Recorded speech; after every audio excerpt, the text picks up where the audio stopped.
गंगा नाम सुनते ही एक विशाल नदी की तस्वीर सामने आती है ना? करोड़ों लोगों की जीवन रेखा।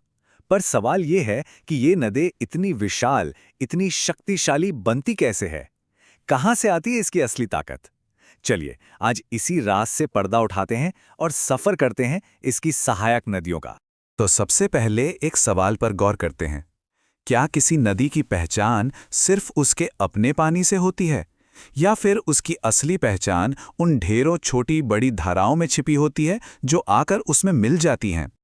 और देखिए, गंगा की कहानी भी बिल्कुल ऐसी ही है। इसकी जो असली ताकत है ना, वो सिर्फ गंगोत्री से नहीं आती, वो आती है उन बड़ी बड़ी सहायक नदियों से जो इसके दाहिने किनारे मतलब राइट बैंक से आकर इसमें मिलती हैं। असल में यही नदियां मिलकर गंगा को गंगा बनाती हैं।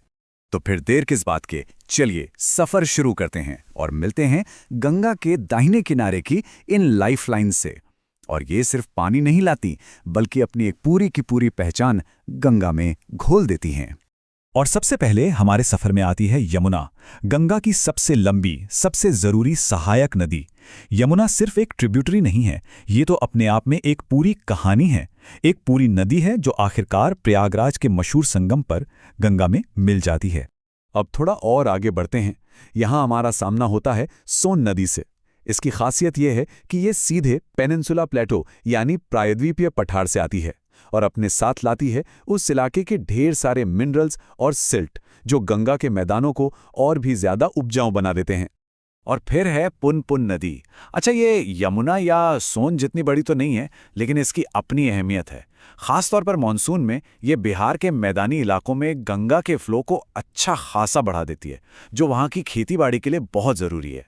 लेकिन एक बात और है, कुछ सहायक नदियां सिर्फ पानी ही नहीं लाती, वो अपने साथ लाती हैं एक कॉम्प्लिकेटेड हिस्ट्री, एक ऐसी पहचान जो कभी-कभी थोड़ी मुश्किल भी होती है। और इसका सबसे बड़ा, सबसे सटीक उदाहरण है दामोदर नदी, गंगा के राइट बैंक की एक और जरूरी ट्रिब्यूटरी। इसकी कहानी में विकास भी है और विनाश भी।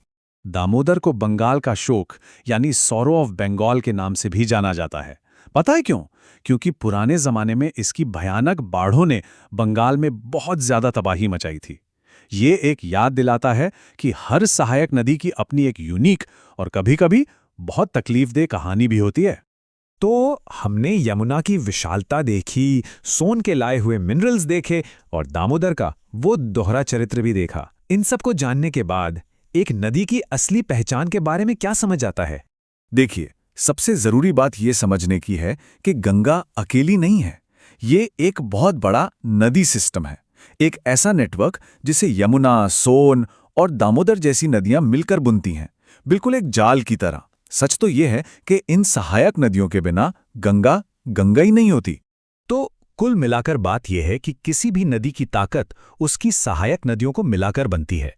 गंगा की पहचान बनाने में यमुना, सोन और पुनपुन जैसी नदियों का हाथ है, और दामोदर जैसी नदियां अपनी एक अलग ही कहानी जोड़ देती हैं, बंगाल का शोक वाली कहानी। मतलब अगर नदी को समझना है तो उसके पूरे नेटवर्क को समझना ही पड़ेगा।